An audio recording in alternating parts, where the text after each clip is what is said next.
much. So let's start off with you are from where? I'm from New Orleans, Louisiana. I was born in New Orleans. I grew up in the 8th Ward. I don't know if people know about the city. About 2 blocks from St. Roch Playground. Keep going. Absolutely. First school I went to was a public school. It was called Charles E. Garray. Then they changed the name to Aretha Castle Haley. And unfortunately, it hasn't opened back since Hurricane Katrina. Then I was in 5th grade. They convinced me to go to Catholic school. And so I went to a small school called Annunciation Elementary School, which isn't there anymore either. It's like Katzenbestorf, not there anymore. And then went to Holy Cross High School. And when I finished Holy Cross, didn't know where I wanted to go to school, but I know I wanted to be a dentist. So I actually went to the University of Southwestern Louisiana, which was now called University of Louisiana at Lafayette. Went there for about 2 years. They had a tell them everything? They had a ballroom about 2 blocks from campus, and those days you could drink when you were 18, called the Keg. And it was shaped like a keg. And 12-ounce Budweiser draft was 25 cents each. So if my dad sent me $2, I had 50 cents for a hamburger, and I could drink about 6 beers. So I actually had like a 2.5, 2.6 average, which wasn't really bad considering when I wasn't in class, I was at the Keg. So it occurred to me that there was no chance I was going to go to professional school. I wanted to go to dental school. So I transferred back to UNO, and in the process, lost about 14 credits. UNO wouldn't transfer 14 credits. So I actually came here and took about 83 credits and got my degree in biological sciences. I'm so happy to know that you're here. Then went to LSU Dental School, which is right around City Park, if you know, and went there. Graduated. I hate to tell the years, so I'm not. Then graduated from there, and I practiced dentistry for about 10 years. In between those 10 years, interesting thing happened to me often. One year I would go to work every day, work hard, repair teeth, replace teeth, and at the end of the year I had a lot of money, like left over. The next year I worked just as hard and didn't have a lot of money. So it occurred to me that while I was in dental school, I was really trained really well to care for people's teeth and their bodies, but I knew nothing about management. So I got the bright idea to go get a master's degree in healthcare administration, which I did at Tulane University, and actually went in between my dental patients. I didn't have any executive program, so I'd schedule 8 o'clock classes or 4 o'clock classes or 11 o'clock, so I'd leave my office about 10:30, run down there, take a class, eat a sandwich in the car, coming back. Did that until I got my master's degree in healthcare administration. Then I really wasn't sure what I was going to do next, but my dream was that I was going to form a large practice of general dentists. If anybody knows any physicians, have you got any friends or family? Physicians group up 8 or 9 of them together in the same specialty. Dentists still don't do that. They don't do that. They solo practitioners, or there might be one other one. So I was going to form a large group of general dentists, and I was going to manage it and also be the practitioner. And I'd go into the bank, had a business plan. I learned that in my master's degree. And then I'll never forget, on July 11th, 1986, I was involved in an automobile accident. 7/11, I like that. It wasn't too lucky for me. And had my shoulder and neck was damaged pretty badly. I had two surgeries, and realized I couldn't actually do dentistry anymore. So now what do? I was 36 years old. I told you the year. I was 36 years old, and I didn't know what to do. This is I always tell people. I said, why didn't you have disability insurance? Sure, you always have that when you're in a solo practice. I had a family. And my check each month was $1,500. My house note was $1,800. Kind of, so couldn't last very long. So as I was going through my savings, I decided that, I have a master's degree, I might as well get a PhD and maybe get into teaching. So I went back to Tulane University and got a PhD in a discipline called healthcare decision analysis, which is in the business school, and was trained to develop decision models for large corporations and groups. Then started teaching at Tulane. I taught at Tulane for 17 years.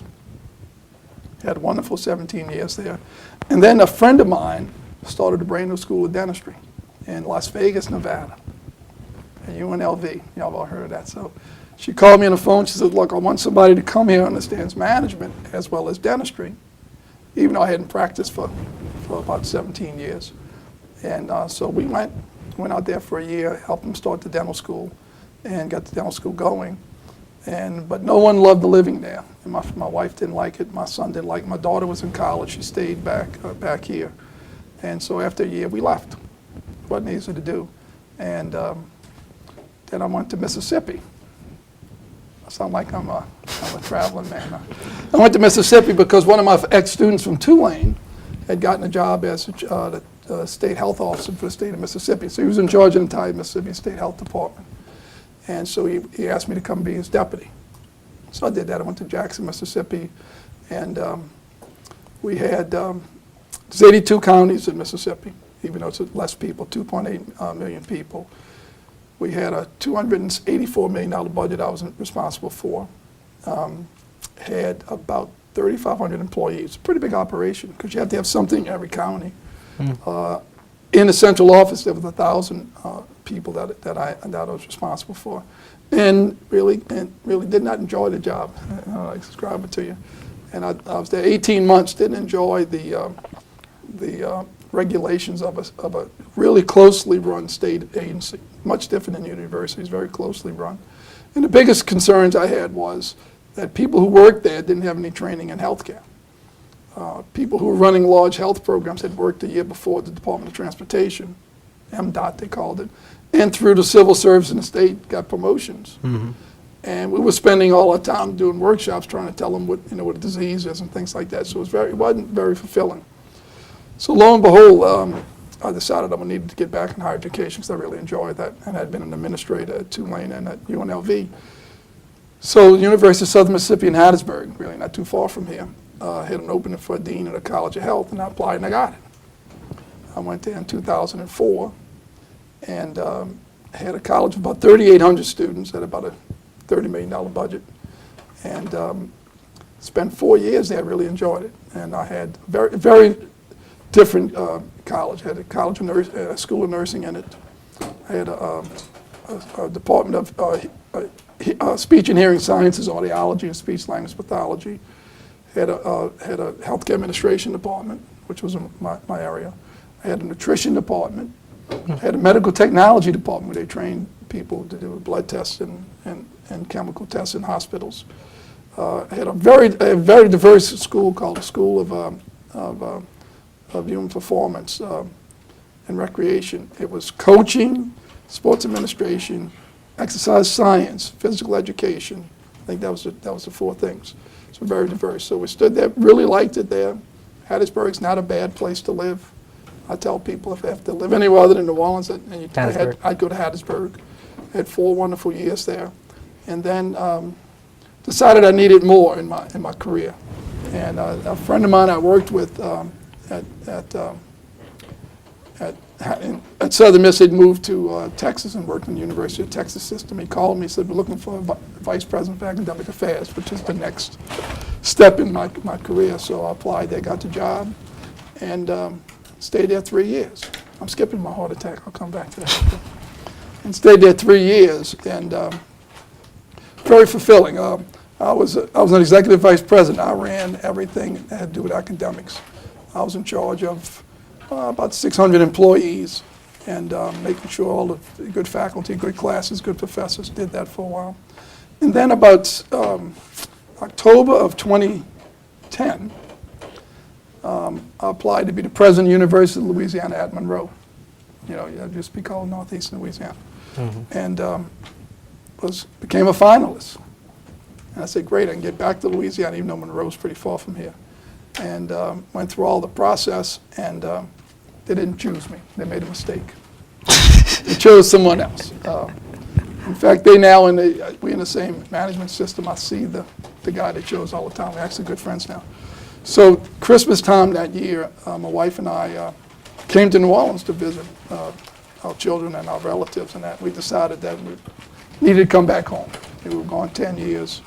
We wasn't here for Katrina. We were in Hattiesburg, which, by the way, we had 5 pine trees at our house. No flood water, but we had 110 mile-an-hour winds up there, so we kind of felt some of the effect of Katrina, not nearly as bad as here. And so we just decided we had to come home.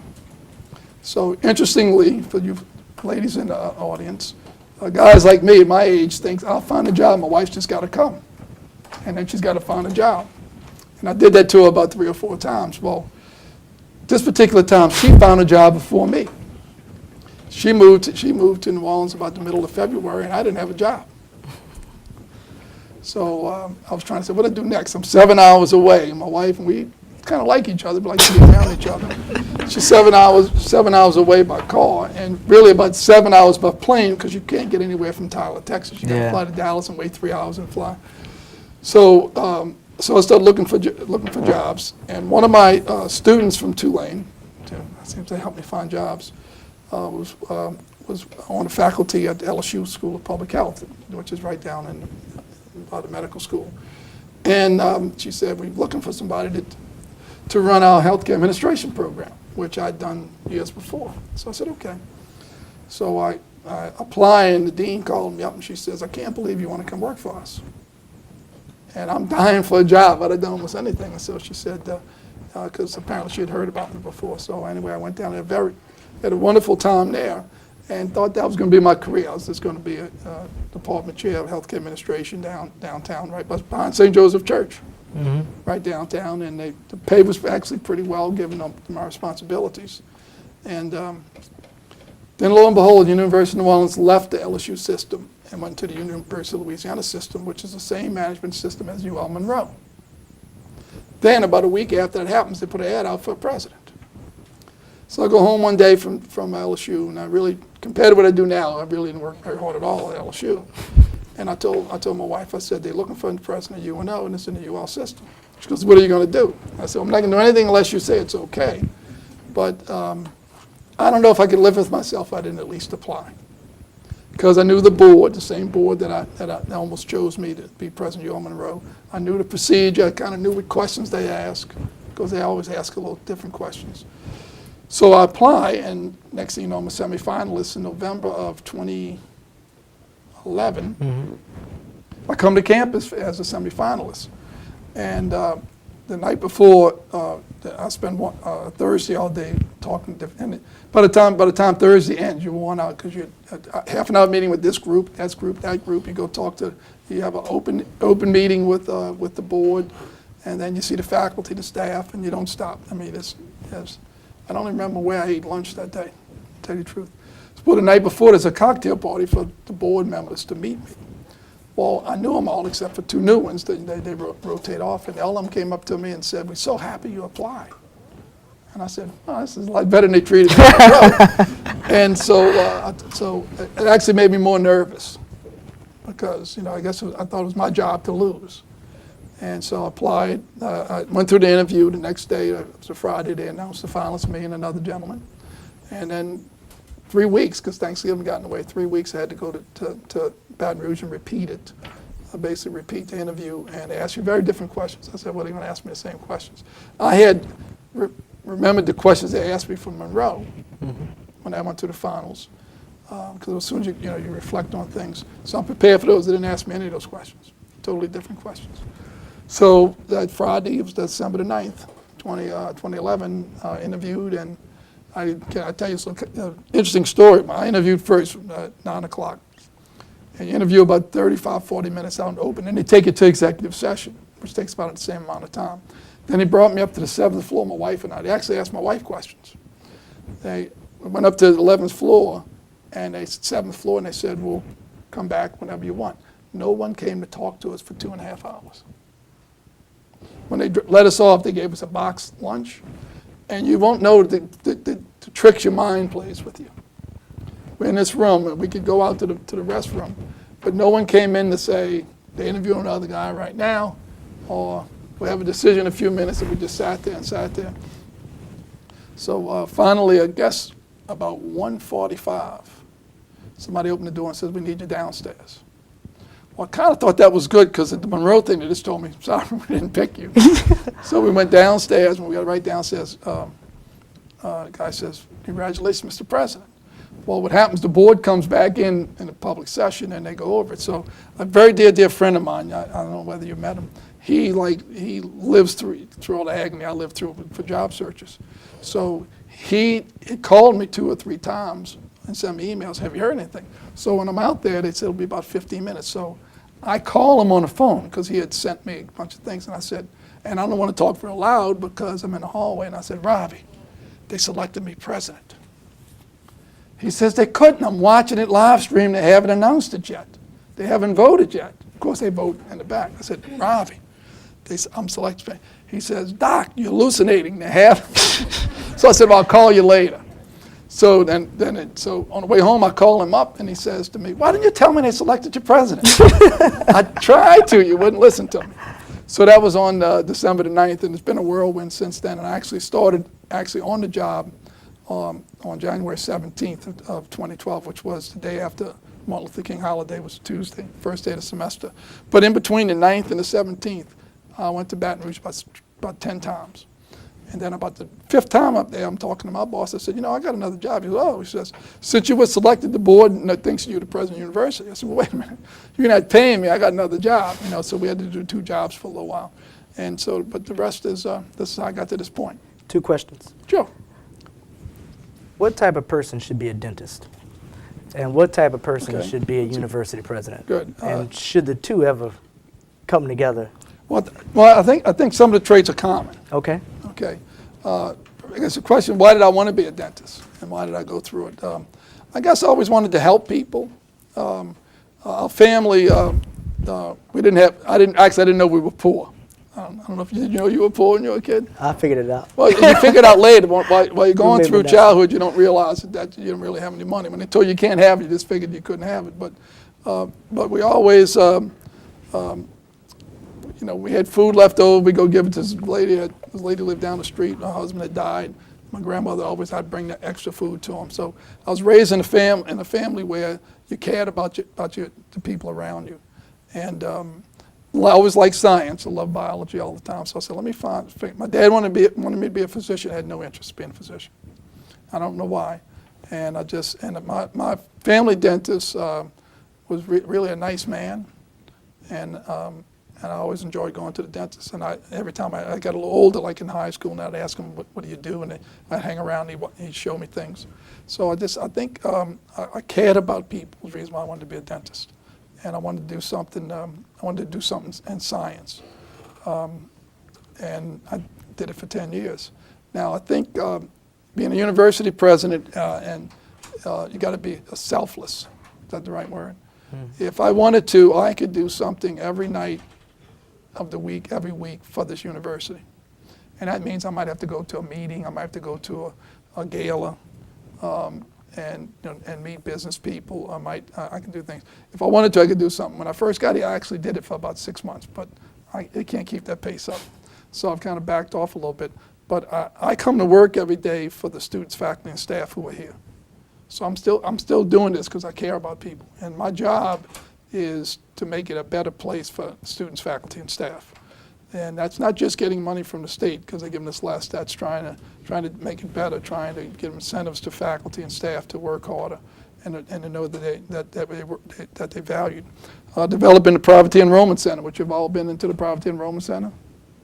In the first floor of the library, you've all seen it. Yeah.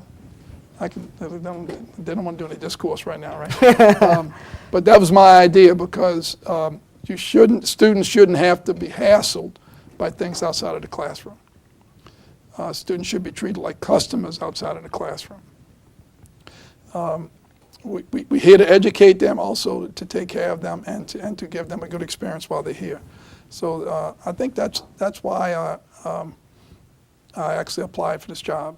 I mean, I had a wonderful job at LSU at the Health Science Center. Really doing the thing doing my discipline, teaching classes again, writing papers again, working on the third edition of my book, which has been sort of put on the side since I got this job. But I think common traits between a healthcare professional, a dentist, and a university president, that you have to care about the people who are around you. What would you say was the biggest challenge facing the University of New Orleans when you became president, in your mind? And what is that challenge today now after being president and Almost sitting in a 2 years, seat, yeah. sitting in a seat now for Yeah. roughly almost 2 years. Yeah. I had an advantage that most presidents had. The University of Louisiana system did an institutional review before they chose me. And it was a 77-page document. And they gave the new president, whoever that would be, 27 recommendations. They looked at everything from students, finances, to athletics, foundation, housing, the university center. And it gave me an idea. What had happened at this university after Hurricane Katrina is that the staff and the faculty have never really rebounded from that when I first got here. I'd ask questions about, do we have a committee that does this, whatever.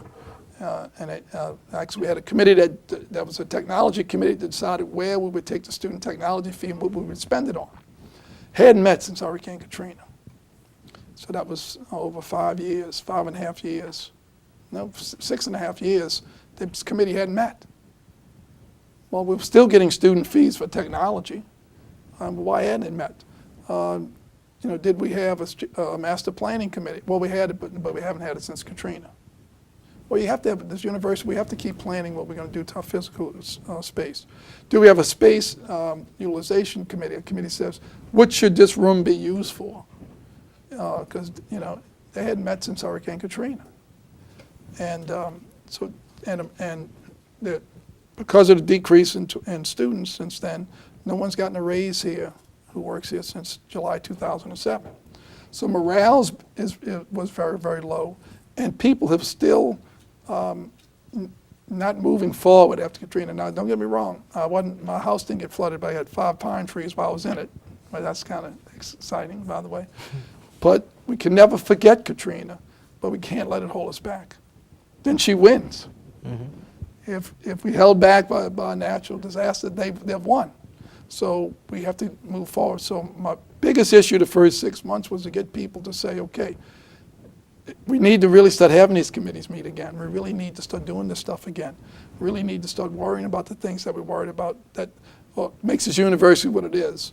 And so that was sort of the biggest challenge. And what had happened over time was that all the different units were working individually, not as a university. Now, if you Google the word university, you'll find the definition of community of scholars. Well, in an extended sense, it's a community of people who are here to help students learn and help faculty to develop and to help staff to develop. That was lost because when there had less and less money around, people started fighting for their own money. They would. The loudest dean, the loudest chair, the most persuasive person got the new faculty lines. We don't know what that means. Got the money to hire faculty, got money to do things. And the deans who were less persuasive or didn't have the wherewithal to do that suffered. And we have colleges here that are suffering. They're still going to do a job. And we got colleges that really have stuff they don't need. So that's a challenge. So my biggest challenge, and I had a donor, a gentleman who gives a lot of money to the university who graduated from me. I was very proud he graduated from me. He told me one day, he said, the benefits of my work I won't realize. It'll be the person who comes behind me. Because to try to get this university to move forward in spite of Hurricane Katrina, in spite of the economic downturn in 2008, 2009, to keep going and to try to get us to work as a university. Because united, we're strong. Divided, we fall. I mean, this university is just like just other places. That it'll probably take 5 years to do that, and I'm running out of time. That probably the real benefits of what I'm going to do will be the next president comes. But this university will really be humming. It's still humming, but we can get the tachometer to go up a little bit more. Let it spin a little bit more. So that's been the biggest issue. Now, since I'm here, I've done several things. When I first showed up, the provost, who was also the vice president of academic affairs, also was in charge of student affairs. I served as a provost. There's no way that person can do 2 jobs. That's 2 full-time jobs. So the first thing I did, my first board meeting was I had a new organizational chart to hire. So we developed a position called Vice President for Student Affairs and Enrollment Management. Someone who worried us about students all day long. Prior to that, the provost had to worry about faculty and students. That's a lot to worry about. So we've done that. And we've hired someone new. Institutional review reports said no one really knew about us. The Alumni Association sold a T-shirt called University of New Orleans, the best kept secret. That's not nothing to be proud of. I made them stop selling them, by the way. I don't want people to think we're secret. I want everybody to talk about us. I want everybody to be proud of us.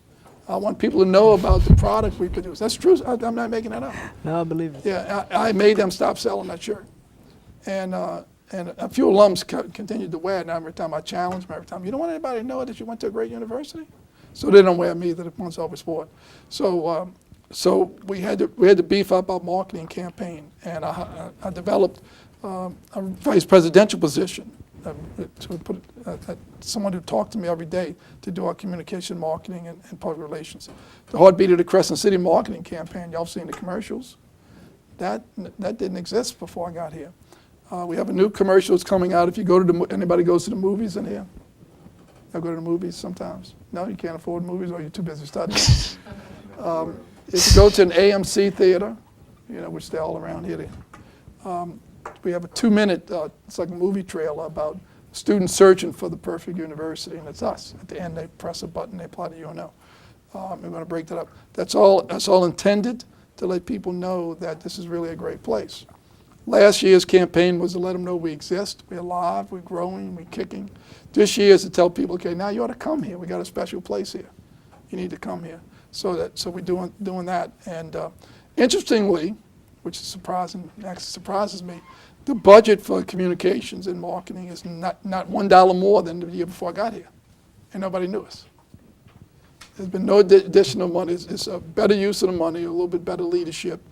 Not me, the person who's actually the vice president, with me approving everything and being very creative with the dollars and doing things. Now, we're not spending 1 penny more last year or this year than we did the previous year. And nobody knew about us. If you were a student attending the University of New Orleans today, All right. you just enrolled, you're freshman, it's your first semester, what is it that you should know, and what is it that you would want to know? As a student, you should know that you will be prepared for whatever career you choose. Y'all have been naming different things. That when you get out of here, you'll be prepared. I was at lunch today at the Rotary Club, and a woman was an accountant. There's people from business, no accounting students in here, right? Okay. She told me that for the last 15 years, that when they hire new accountants out of school, the UNO students are so much better prepared than anybody, including LSU. So whatever you're majoring in, and whatever courses we're making you take, and whatever projects you're doing that you can understand, you will be the best prepared students of any other university I can tell you about. So that's one thing you need to know. What you want to know is, what are we doing to try to move this university forward? Actually, I do have a blog. I don't know if anybody looks at my blog. I got one about the things that we're doing to try to make this place better. The PEC is just the beginning to try to make your life better. I learned last year, I have lunch once a month with a group of students. You're going to give me the email, so I'll invite you. We go to my dining room in the UC, and we give you a good lunch, and you just talk to me. I tell you about what's going on. You tell me what's bothering. I didn't realize the University Center before this semester closed at 9 o'clock every night. I didn't know that. It's now supposed that we're working to have it open until 11 o'clock. Okay? I wish it was open 24 hours, to tell you the truth. We can't have the food open, but the common areas ought to be open, so we're working toward. I didn't know this. So what students need to know is that this university is going to be better and better prepared to serve you as customers. We're trying to get the library to stay open longer too. The library closes too early, even during exam week. And the PEC is the first sort of attack in that, trying to get things done. Then I also learned that you can't get food on campus after about 9 o'clock because sandbar, and it closes if there's nobody in there. Mm-hmm. So I've been promised, and I know you work right in the front, I see you all the time, Amber. I'm promised that the subway is going to start staying open as long as the UC is open. I don't control the food service. We have a contract. Aramark does it, but they have promised us that they're going to have at least you can get a subway till 11 o'clock at night. Now I haven't double checked see if they're doing it, but that's what they've promised me. So we're trying to do those sorts of things to make it better for students. Also, I learned that if you're in the student organization and you want to be in the UC after 9 o'clock, we actually charge them. That's insane. It's the student union, we happen to call it University Center. Why in the world would we ever charge a student to use their building? So we don't do that anymore. But that was the case, that if you stayed past 9 o'clock, I think a lot of degree organizations would have dances and that. I think they paid $70 an hour after 9 o'clock. And they were told they had to pay for the campus policeman. Well, no, the campus policeman's working anyway. We don't have details here like NOPD. So that doesn't exist anymore either. So you'll need to know that myself and all my vice presidents, actually I have five new vice presidents here since I'm president, people who are coming here to make this place better, that we want to know some of the things that bothers the students, and we react to them, and we actually make it better. What do you love the most about the University of New Orleans? Students. You know, coming back, I was a student, I remember, and I always like to tell people the story. When I was a student, there were 5 buildings on campus. You're beginning to figure out how long I was here. It actually wasn't called UNO when I was here. There were 5 buildings on campus, and I took all my classes in the science building. The environmental health building, the science building didn't exist. The original science building was it. This building, the science building. Middleburg Hall, which was the business building. The library was 2 stories, and the UC, that was it. Didn't have anything else. And I remember going to class, and then I'd leave the science building and go sit out in my car. Still, if you ever go to science building, there's no place to sit down even today in the hallways, right? There's really no place like to hang out in the science building. So I would go to class and then go out and sit in my car and study and stuff. And because UC was so far away at the time, and then I'd eat my lunch in the car and take class and I'd go home. And that wasn't the best experience I think students should have. I love the students. I love getting to meet you. So y'all going to come to my lunch, okay? If I invite you, say, okay, the food is really good, by the way. And just to understand it and get to meet them, I see Amber all the time, say hello. I need to ask you more questions. But knowing that I'm coming to work every day to make this place better for the students, that's probably the most fun part. All right, we do a thing with every guest, and you're the first, and I know you're going to be good. All right. We do a word association and somewhat of a Proust questionnaire. Okay. So I ask you, I throw out a word, you tell me the first thing that comes to your mind. I ask you a question, you say the first thing that comes to you. You want to talk about my heart attack now, huh? Yeah, we're going to get to it. Okay, all right. We're going to get to it. You ready? I guess so. Okay. Dentist. Caregiver. UNO. A great university. I can say more than one word. You can say whatever you want. Great university. Students. I'm trying to, it's this whole sentence. The reason for me being here. Tulane. A great university that's very different than UNO. Basketball. Division I, and it's going to give us a lot of publicity. Science. I think science is the intellectual pursuit that I did. Liberal arts. Liberal arts is important because without liberal arts, creativity wouldn't exist at a university. Business. Business is necessary for us to manage commerce in this country. Am I doing okay? Doing great. Go ahead. Jazz. Jazz, I think, is the, I'm calling a phrase from you, it's the first American art form and something that should be cherished.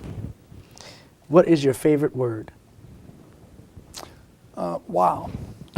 It is. What is your least favorite word? This is like a sentence. Can I do a phrase? Absolutely. We can't do that because we've never done that before. What turns you on creatively, spiritually, or emotionally? That's a deep question there. Okay. I guess what gives me joy, I guess is what you're asking, right? Another way. Perhaps. Perhaps, okay. I'm going to have to say a paragraph on this one. Go ahead. Okay. What turns me on, so it turns emotionally, spiritually, and Creatively. creatively, is doing things which make it better for others. What turns you off? People who don't want to change and tell you, and when I ask them a question, I say, why do we do this? And they tell me, because we've always done it that way. That's reason to change. What is your favorite curse word? Oh, wow. Embarrassed. I don't have a favorite. I guess which one that slips out all the time? SOB. All right. Okay. What I used to sound? say, I'll be it. So, What with sound? some inflections. I'll be a SOB. What sound or noise do you love? I love music. What sound or noise do you hate? Probably scratches. These are really good questions. What profession other than your own would you like to attempt? Oh, okay, that's a very good question. Like I got two professions. I'm faculty or a dentist. What else would I like to do? I'd love to be an airline pilot. Commercial airline pilot. I think that'd be cool. Put that thing on, that plane goes up and you go somewhere. Yeah, right. I think that'd be cool. What profession would you like not to do? I wouldn't want to be an auto mechanic. And not because you ever try to do something in your car, there's no room to do it. And which aggravates me. You got to do something. If you have to take this table apart to change the carpet, that would drive me nuts. That's what you got to do. You got to take stuff off to fix something. So I wouldn't want to be an auto mechanic. If heaven exists, what would you like to hear God say when you arrive at the pearly gates? Welcome. All right, let's open it up for questions for President Foss. Who's going to be first to start our semester off today? Okay, Lou, right? You said Lou. I'm trying to remember everybody's name. Does the university have plans for those abandoned rest halls? Oh yeah. Yeah, sure. Talking about Bienville Hall. We are this close to getting money from FEMA to tear it down. Trust me, we're this close. I've been working on that since I got here. When I got here, I said, we're going to do it. Well, we can't afford it. That was the, we can't afford to tear it down. Mm-hmm. Well, we're going to keep that fence around it and do nothing with it for the rest of our lives. So we've been working really hard and doing legislative sessions. I spent a lot of time in Baton Rouge. Even though the state gives us less money each year, we got to fight for whatever they give. Okay, because we got a lot of bills. The governor's got a lot of things to pay for, and health care and higher education, only places he can take discretionary money from. But what we did this past session was, instead of asking money for new buildings, which they put you on a list and you're never going to get the money. Well, unfortunately, we get small business. We got a project we're working on ourselves. We decided that we tried to get money owed to us. And believe it or not, the state owed us $2.1 million from damage from Hurricane Rita and Katrina, not Isaac. So we decided to take all our efforts, instead of lobbying for new money for new buildings, this particular session, give us the money you owe us. And we got $600,000 back of $2.1 million. Also, while we were doing, I'm getting to your question, also while we were at it, we worked with, the governor's got an office of, it's called GOSEPS, the Governor's Office of Homeland Security and Protection, I think. We went and talked to those people and we said, look, the building's got to come down, you know, the hurricanes did it.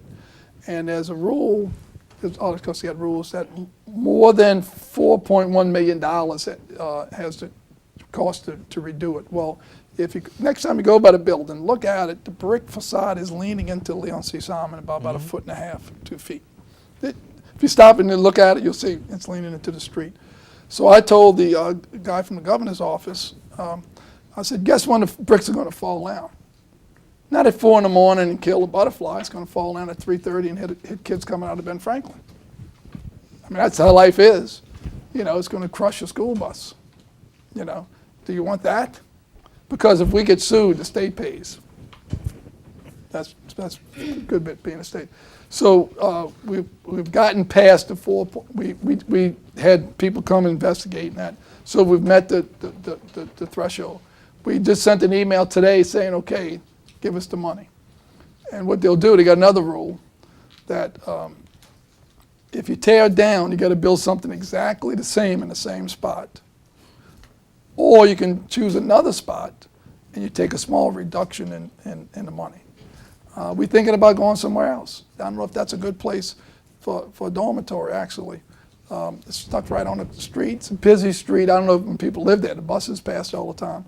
And it's really one of the main entrances to our campus. So we're thinking about putting a different kind of building there that might be prettier. Is that the right word? And then put a dorm. We're going to do affinity housing. It's going to be actually, we'll program for honors or for Greeks or for different organizations. And we're thinking about putting it back behind the sandbar right on the levee. One of the places that we're thinking about putting it. So I think before this academic year's over, that building's down. And something new will be in this place. Next question. That's a great question, thank you. You don't like to see the building there either, it's terrible. Next question. Yes, gotcha. I believe that technology in college campuses is very important these days Yes. in the world we're growing up in. And my college back home, we were a completely technology college. It was paperless, mandatory laptop use, retinal scanners to get into buildings after hours, all that stuff. So when I came down here, I was very surprised. So do you have plans to increase like the technology use on this campus in the future? Or why hasn't it, is it not more advanced? Remind me, North Dakota, you said you were from? South Dakota. South Dakota. Dakota State. Yeah, okay. It surprised me too when I got here, to tell you the truth. When I was in Texas, we didn't have any paper. Yeah, when the application came and transfer came, we scanned it, then we shredded it. There's not paper. I walk in, there's file cabinets all over the place. I don't know why we're behind, but we're behind probably about 10 years. So in fact, just recently, all the residence halls have Wi-Fi now. Anybody lives in Punch Train halls? Y'all got it now, right? Didn't have it my first year and a half. I couldn't get it done, mostly because of the expense. But the PEC is going to be totally paperless. The Poverty Enrollment Center, we're going to be paperless. It's there. The financial aid is now scanning and all their documents that they've saved for the last 20 years to get rid of paper. So we're moving towards that, but we really are about 10 years behind. And the problem is that as we catch up, technology is moving forward. So I can't catch up this year, but we're working toward that you'll feel very comfortable about what's going on. And I can't explain why we hadn't. I only can be responsible for the last 20 months. And the first 6 months, it took me a while to understand what was going on. But you'll see more and more technology happening. And but that's pretty observant. We are about 10 years behind. Did you say retinal scans? Yeah. We have retinal and palm scanners to get into our buildings after hours because I had to take a computer programming class to graduate, even though I'm not a computer major. Right. So I had to have introductory computer classes, scanners to get in after hours. That was also nice because they locked the buildings at a certain time. Yeah. And if you had to work on a Mac, there's Mac labs, and if you had to work on a computer project or an art project or anything after hours, you could get it access in, and then they had it recorded who was going in. So if there was any vandalism, they knew who was in there at what time. But we do have plans. We really do. An interesting thing, we have people here in our computer science department who could Easily program that tomorrow morning. Yes, they actually do it for other people. And another thing on your line, when I came here, I asked for a master key for the university. I had one as provost at UT Tyler. Now my first question was, why you want one? Well, because like I'm the president of the university, maybe I might want to go into a building to check it. Because by the way, the governor owns the people of the state of Louisiana own this. The governor is really the owner, and in his stead, I am responsible for everything on this campus. That's my job. Everything goes on, I'm responsible for it. And that's what he looked to. And so I said I might want to go into a building, because theoretically it's my, put quotes, it's my building. Or at least the governor thinks it's my building, even though it's his building. So they didn't, took me about 3 or 4 weeks, kept asking, they wouldn't give it to me. They finally brought me 27 keys. Really? Yes, there's no one master key at this university. They brought me 27 keys, I can't make it up. And I have them in a safe at home, in a big envelope, 27. Now, the next time you're around, if you call up and ask for a security guard to unlock a door for you, they got a big ring with 20-something keys on it. So it's just testimony to what you're saying. You're pretty observant. So you guys need some retinal scanners, and you can just if I make an edict, everybody's going to have one key. It probably costs $1 million. you know, if I change all the locks. So we got to transition into that. Okay, but I know what you mean. Yeah. But is there really like, is it a fear to get that kind of technology because if another hurricane or storm comes through that it'll get ruined from any like really bad weather? I don't know why I don't know why it's like that. I really don't. I wouldn't think, no floodwaters didn't come here. So we won't flood if another hurricane comes because you know. So like we can't be afraid that the water go up to the retinal scanner and blow it up. You know, make it explode. I mean, it's electronic. It'll make it explode. So I really can't tell you why we're that far behind. It's just vision. Yeah, it's vision. It's vision a lot. and expectations. And trying to do things that really don't make a difference, and not do the things that make a difference, that make it better. Okay, that's a wonderful question. Next question. Yes. Hi. Hi. You planning on professional school, or what you gonna do when you get your degree? What's that? What are you gonna do when you get your degree? Go to professional school? I'm gonna go back and get my master's. Great. I'm taking conservation. Good. I'm going to do research. That's super. Super. What is it about UNO academics that UNO academics has, in your opinion, that results in our students leaving here better prepared than? Okay, let me tell you, and I didn't realize exactly, I couldn't understand exactly. Let me use me as an example when I got out of here. I went to LSU dental school, scared to death. Of course, I'm at a professional school. And I still remember that we took biochemistry. And and about 3/4 through the class, I realized they were teaching what I learned the first 6 weeks here. Seriously, this is a long time ago. You're gonna make me say when it was. You know? And I tutored guys and gals. We had 6 women in our class, biochemistry. I had a much harder class here than I had in professional school. And I had the same teachers that taught the medical students at LSU. And I just, you know, I couldn't understand. When I took physiology there, it was easy. The only hard course I had there was pharmacology, because you got to remember all the drug. I didn't have that here. We'd have all the drug reactions and stuff. But I tutored people in biochemistry. People went to Tulane, LSU, you name the school, and so I just thought maybe I had really hard teachers, and I never felt unprepared in dental school. Okay. Then when I became president here, a couple of years after that, a retired faculty member gave me a book. It's called Prisms, P-R-I. You ever used it? Okay. And with Prisms was essays that were done when this university was 25 years old. And there was essays by Dr. Hitt, who was the first leader, his name's on my diploma. Dr. George Tragle, people who were first faculty here, and actually still here 25 years. What Dr. Tragle wrote in his essay, and I've used it often, was that, and Dr. Hitt says it as well, is that when this university was founded, in legislature, it was in 1958, took them 2 years to get started, and it chose Dr. Hitt sometime in January 1958 to be the first leader of the university. That the faculty he hired, and he actually personally hired the first group of people, they came and saw just Dr. Hitt, that this university was going to be the highest quality it could be, independent on who was the student. It was going to be the highest quality no matter how much people paid to come here, which I'm sure didn't pay. It was going to be the highest quality no matter if you were white, black, Hispanic, Asian, etc.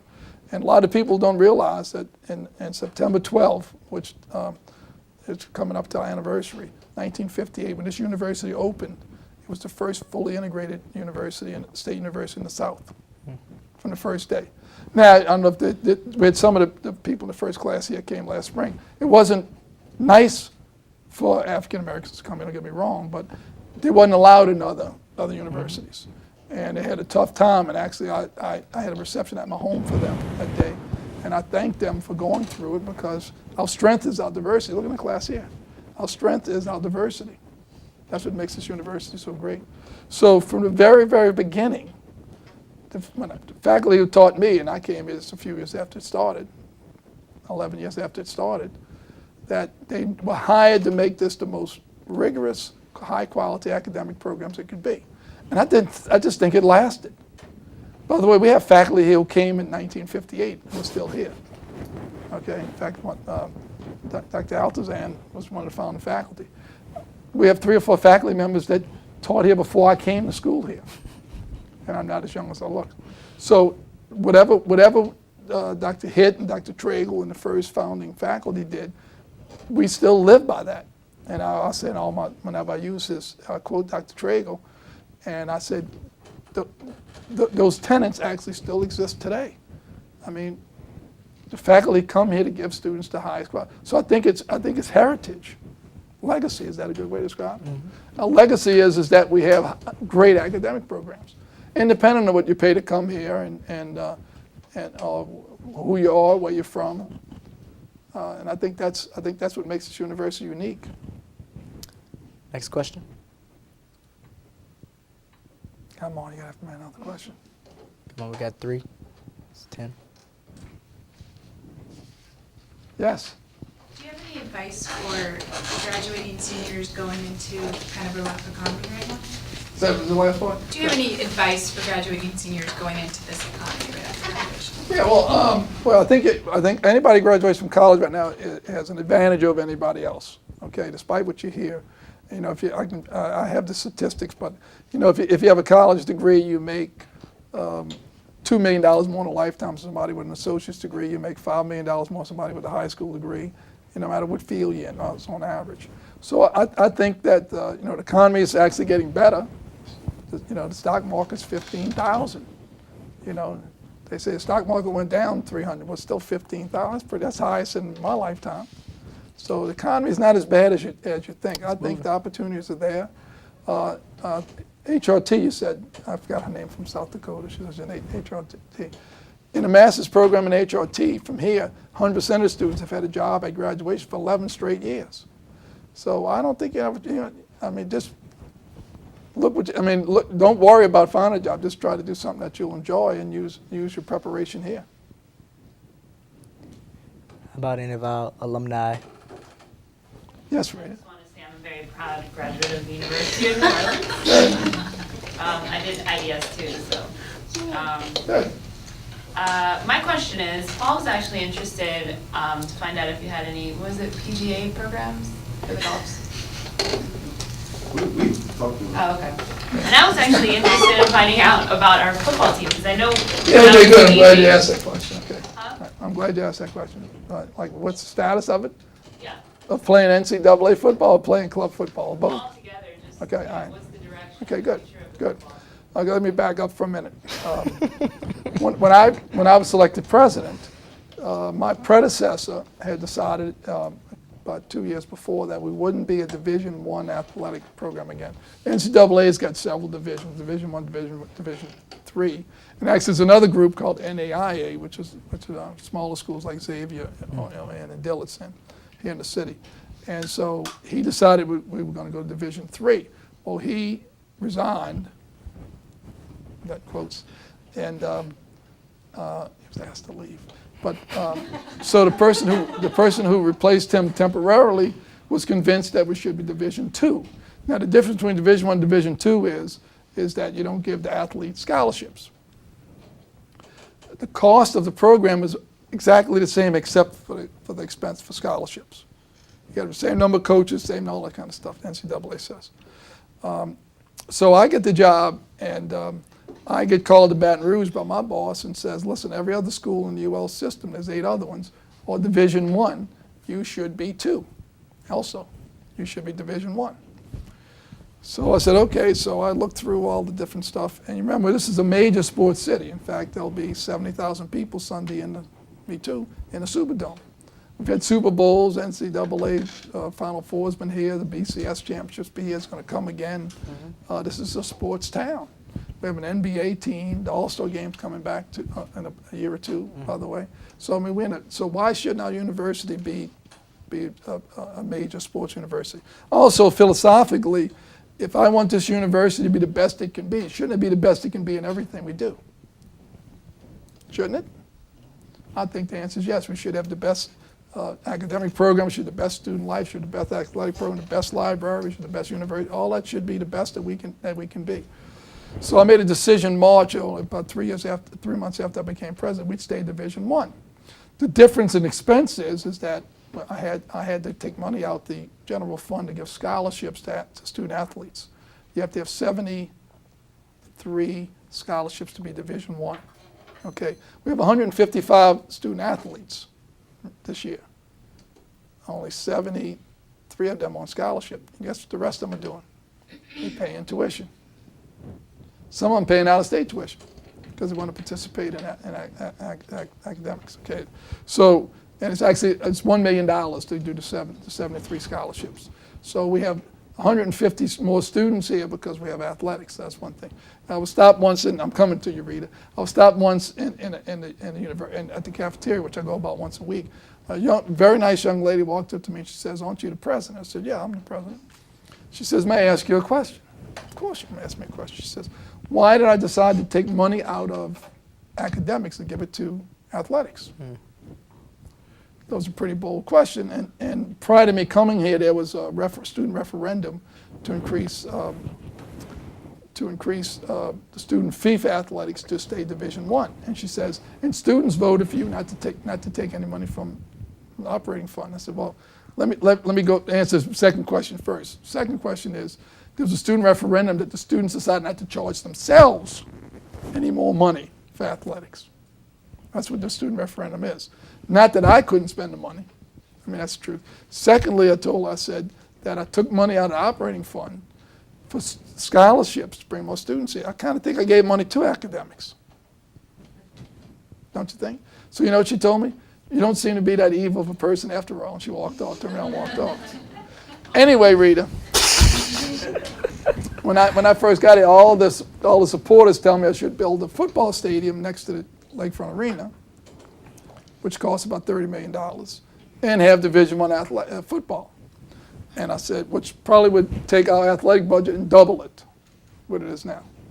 Our budget's about $5 million. It'd be $10 million. I have no idea when I'm find that $5 million. Every year I have to find the $5 million. And then who's going to give us $30, $40 million to build to build a football stadium? So so it's kind of something we can't do right now. When we got into the Southland Conference, which we started July 1st, they let us in a year ago. They play football, but not every school does. There's 14 schools, and I think 10 of them play football. We were strongly encouraged to investigate and plan to have intercollegiate football. So we are planning. But if I don't find $5 million a year, which means donors will have to give me the money, then we can't afford it, because then I will be taking money from academics to have football. Now the club football for a second. Okay, you ready? In 2010, we won the club football national championship. Now club football is like any of the clubs, like the robotics club, it's like the chess club, it's a club. We won the championship. I put that in quotes because I'm not sure who decided that, but we played 8 games, we won 6 of them. We lost 2 games to Division III football teams, and we won the club football national championship.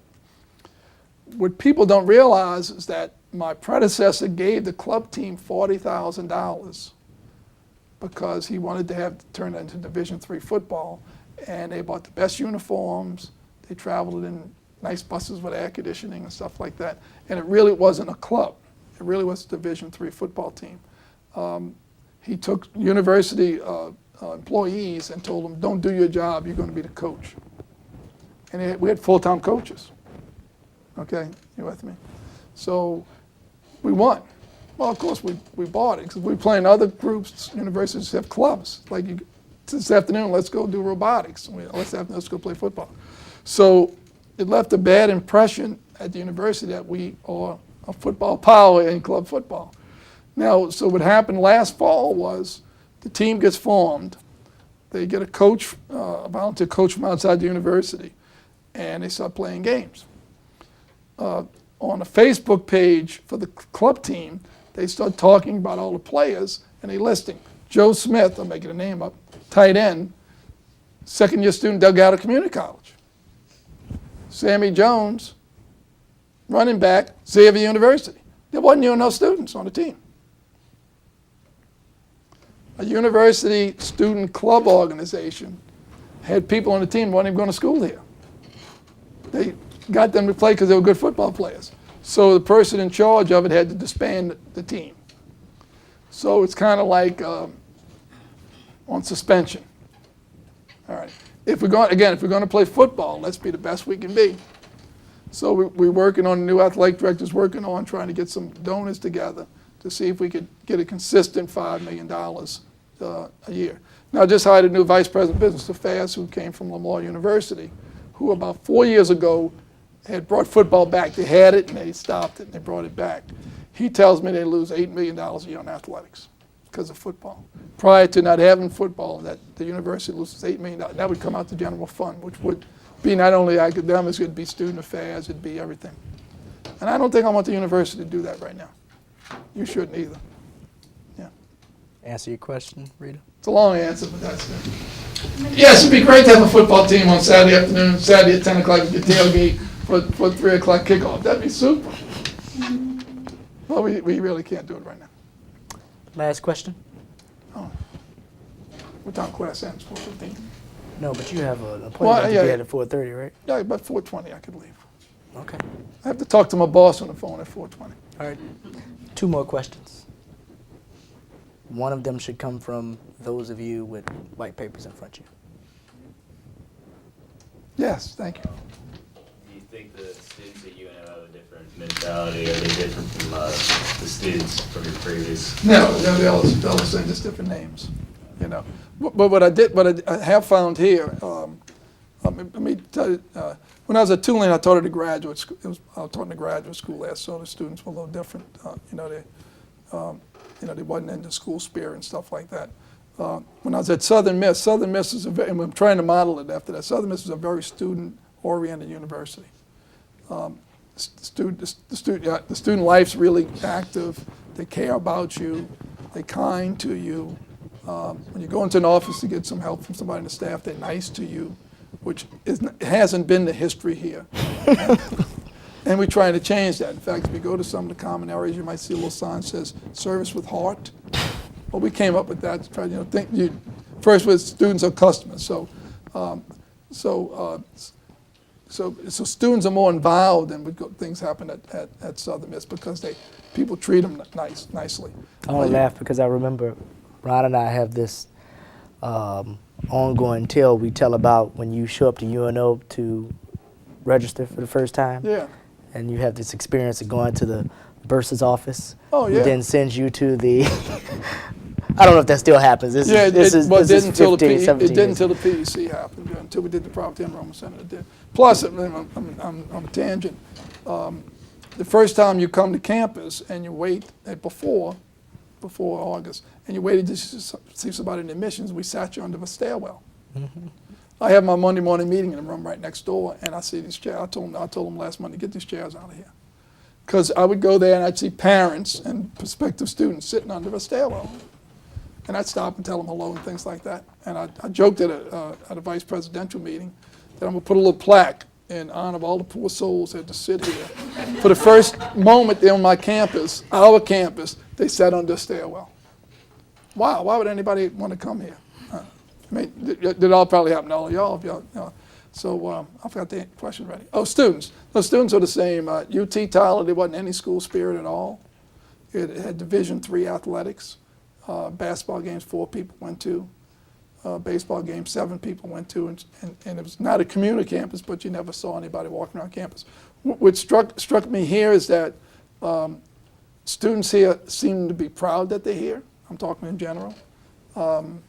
Every time I've stopped to talk to somebody, they seem to be happy. Of course, it's a school, so you got to do stuff you don't like and stuff, and you might bump into somebody in the staff who's not so nice to you.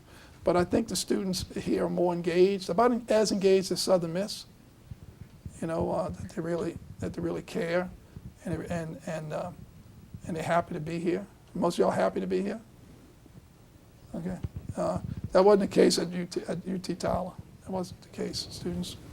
And most people at Southern Miss are pretty happy. I'm trying to make you happier to be here. I'm trying to make you more satisfied to be here. There's only so much I can do inside the classroom. In fact, I can't do much inside the classroom. I can't make the teachers easier and stuff like that. but we can make it when you're outside the classroom a better place for you. Last question. Besides the things that you've talked about throughout the hour, what else is on your wish list for UNO? Here, it's an interesting question because there's lots of things I'd like to do here. And I was asked by the Driftwood editor last semester, who was Edie Talley, what keeps me awake at night? Well, you worry about lots of things. But the thing Erica, keeps me awake at night the most is that because the state is cutting our money quickly, it's not a matter of they taking money away. We can find money some other places, but they take it away so quickly. In fact, it's been $14 million since I've been president. I've been president 20 months. Our state appropriation's gone out $14 million. Is that there are many other things I'd like to do that I don't know how to want to do. I want the UC to be open 24 hours. I want the library during exam week to be open 24 hours. It involves hiring staff. I don't want Aramark to close the cafeteria, the real food on campus at 8 o'clock. I want it to stay open until 10. So that's some of the things that I want to make that better. We haven't adjusted to the budget cuts as quickly as we could. So we actually, at the end of the year, we sit around and sweat out that we got enough money. We have to have a balanced budget, by the way. At the end of the year, we got to show the state that we spent exactly what we took in. Well, it hadn't happened in the last couple of years, so we kind of go to the savings account and put the money in. So I'd like to get to the point where we manage ourselves a little more efficiently. Not inside, I'm talking about everything else we do, so I don't have to go to the savings account. I like to put money in the savings account. So that's some of the things that I'd like to do. My last question, how would you define success? Oh, wow, you're asking me. Yeah, he's asked tough questions. I really wish I would ask tough questions. I think I would define it generally as achieving your objectives. So you can't measure success unless you have something to measure. You have to have some constructs to measure. So I turn around. How I know I'm going to be successful as president 5 years from now, globally, is that when people hear the University of Louisiana system, they say to themselves, "Oh, that's the system UNO is in." Knowing that we're the premier university in the system. And secondly, is that I want to have a university where we have a stable revenue coming in. The state's going down, but we have to get a little bit more efficient. I don't know what is the right size of this university. It's not 18,000 students because about 1,000 came each year that now can't get in because of our increased admissions requirements. We had about 800 students came every year that needed remediation. We can't do any of that anymore. About another 200 plus or so had an ACT load in 23. They can't come anymore. So I don't know if right now about 10,000 students, plus or minus 1 or 2. That might be the right size for us, right with quotes.